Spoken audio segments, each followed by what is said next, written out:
अर्थशास्त्र का परिचय भाग नंबर 2। अर्थव्यवस्था की केंद्रीय समस्याएं। अर्थव्यवस्था में 3 प्रकार की समस्याएं हैं। नंबर 1, क्या उत्पादन किया जाए। नंबर 2, कैसे उत्पादन किया जाए। नंबर 3 है किसके लिए उत्पादन किया जाए। क्या, कैसे, किसके।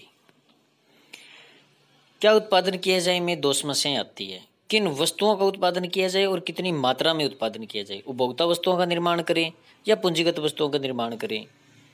और फिर चलो इसमें से एक फाइनल कर लिया तो फिर अगली समस्या ये है कि वस्तु का निर्माण करें तो कितनी मात्रा में निर्माण करें। मशीन बनाएं, 100 यूनिट बनाएं, 150 यूनिट बनाएं या 200 यूनिट बनाएं। ज़्यादा बना दी तो फालतू का मटेरियल बच जाएगा, कम बना दी तो शॉर्टेज रह जाएगी। दूसरा है कैसे उत्पादन किया जाए में हम ज़्यादा मजदूर लगाएं या ज़्यादा मशीनों का यूज़ करें, ये भी डिसाइड करना होगा, तो ये एक समस्या है। किसके लिए उत्पादन किया जाए, व्यक्तियों के वर्ग जैसे सामान्य तौर पे 3 वर्गों में बांटा गया है। एक तो निम्न सत्र के लोग होते हैं, एक मिडिल सत्र के लोग होते हैं और एक अपर यानी उच्च सत्र के लोग होते हैं। गरीब, अमीर और एक मिडिल क्लास होती है। अब तीनों में से किसके लिए डिसाइड करें, कैसा प्रोडक्ट बनाए, भी कौन सी क्लास, कौन सा वर्ग हमसे माल ले।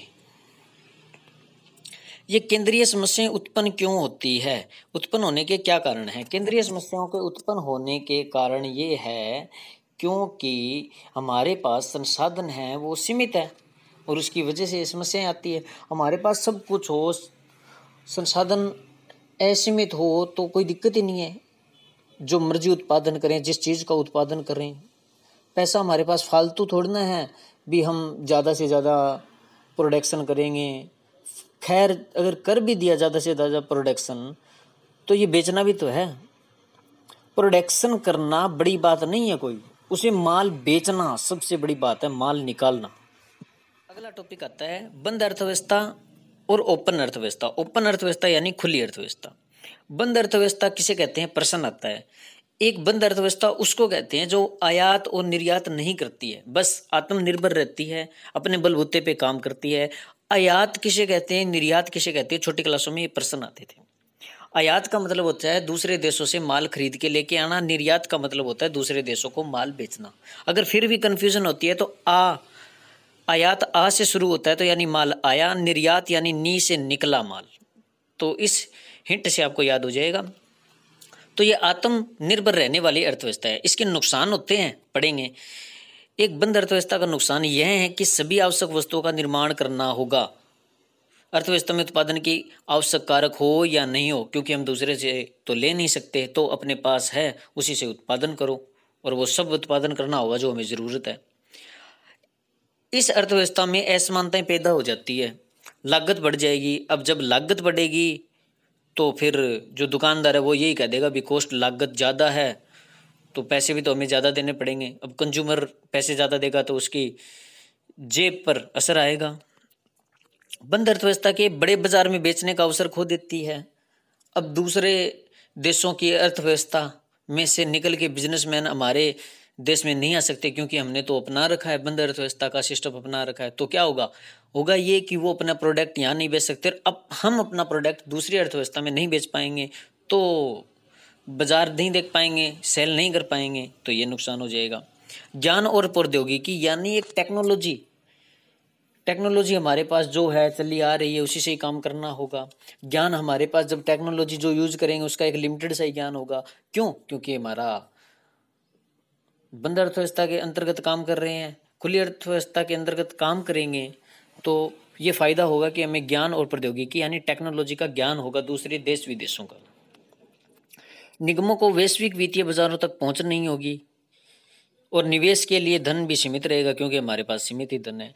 प्रतिस्पर्धा यानी कंपटीटर की कमी रहेगी। जो गुणवत्ता का प्रोडक्ट हमें मिल रहा है उसी से काम चलाओ, चाहे वो रेट अपनी मनमर्जी के लिए भी ले सकते हैं।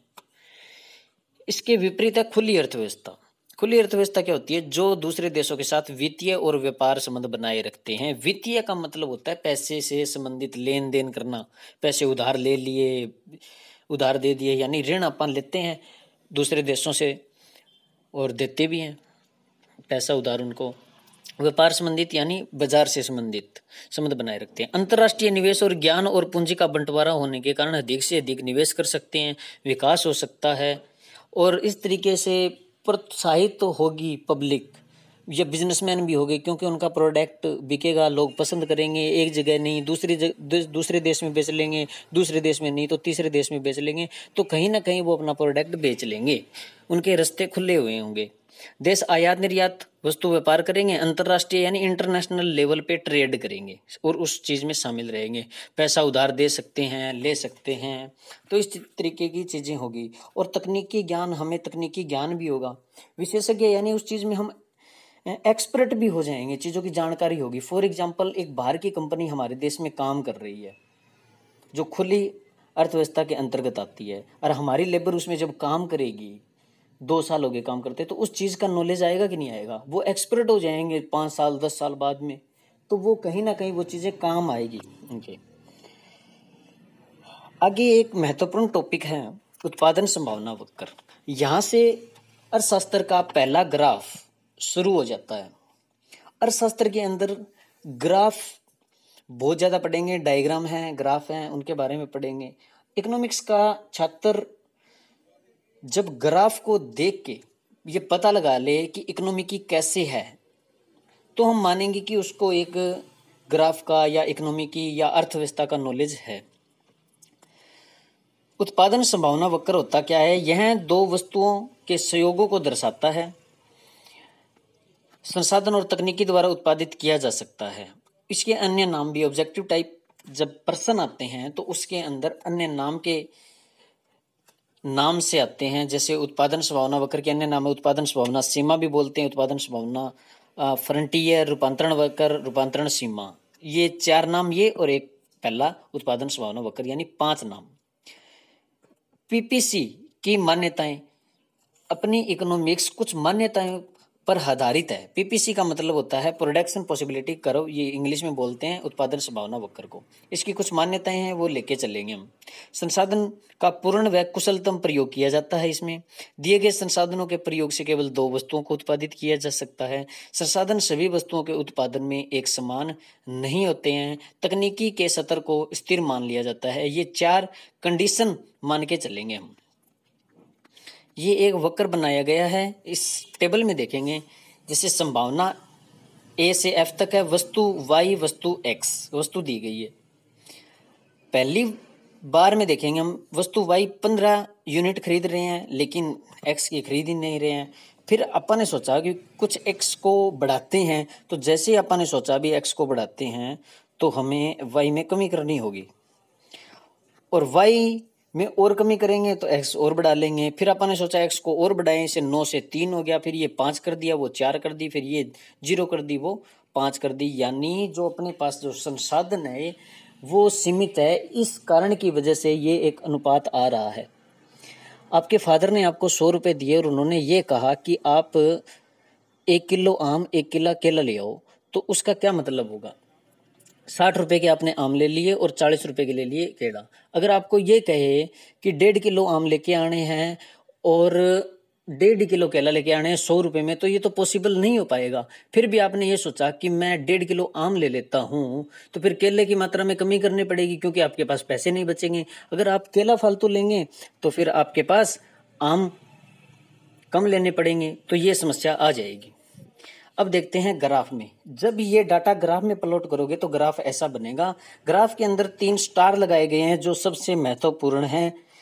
स्टार नंबर 1, अगर यहाँ पर देखा जाए स्टार नंबर 1 पे, तो देखा जाएंगे क्योंकि संसाधन सही तरीके से यूज नहीं हो रहे हैं। अगर स्टार नंबर 2 पे आएंगे तो ये लाइन लगी हुई है जो नतोदर है, इसको बोलेंगे कि आपा जो संसाधन है वो पूर्ण रूप से यूज हो रहे हैं। और स्टार नंबर जो 3 लगा हुआ है, इसका मतलब है कि यहाँ पहुंचना असंभव है। अब 100 रुपये में आप 1.5 किलो केला और आम कैसे ले लोगे? इस ग्राफ के बारे में कुछ महत्वपूर्ण पॉइंट पढ़ते हैं। जैसे उपलब्ध संसाधनों के पूर्ण तथा कुशलतम प्रयोग की स्थिति में दोनों वस्तुओं के उत्पादन को एक साथ बढ़ाया जा सकता है। ये बात गलत है, एक साथ बढ़ाया नहीं जा सकता। मैंने यहाँ नहीं लिखा है, यानी एक साथ नहीं बढ़ाया जा सकता। इस स्थिति में एक वस्तु का अधिक उत्पादन दूसरी वस्तु के उत्पादन से संसाधनों को हटाकर ही हो सकता है, यानी हमें त्याग करना पड़ेगा। पीपीसी के मूल बिंदु की ओर नतोदर होता है। बढ़ती हुई सीमांत अवसर लागत के कारण पीपीसी मूल बिंदु की ओर नतोदर होता है। नतोदर का मतलब जो मूल बिंदु है जीरो से दूरी दिखेगी आपको, ये गोलाई में बनेगा। और सीमांत अवसर लागत के बारे में हम नेक्स्ट वीडियो में बात करेंगे। वस्तु x की एक अतिरिक्त इकाई प्राप्त करने के लिए वस्तु y की अधिक से अधिक इकाइयों को त्याग करना होता है, जैसे हमने पढ़ लिया। और इसका एक फार्मूला भी है, फार्मूला है delta Y divide by delta X equal to Y वस्तु की त्याग की गई मात्रा डिवाइड बाई एक्स वस्तु की उत्पादित की गई अतिरिक्त इकाइयां, यानी इन दोनों का हम अनुपात देखेंगे कि त्याग करने से हमने पाया क्या, इनके बारे में हम बात करेंगे।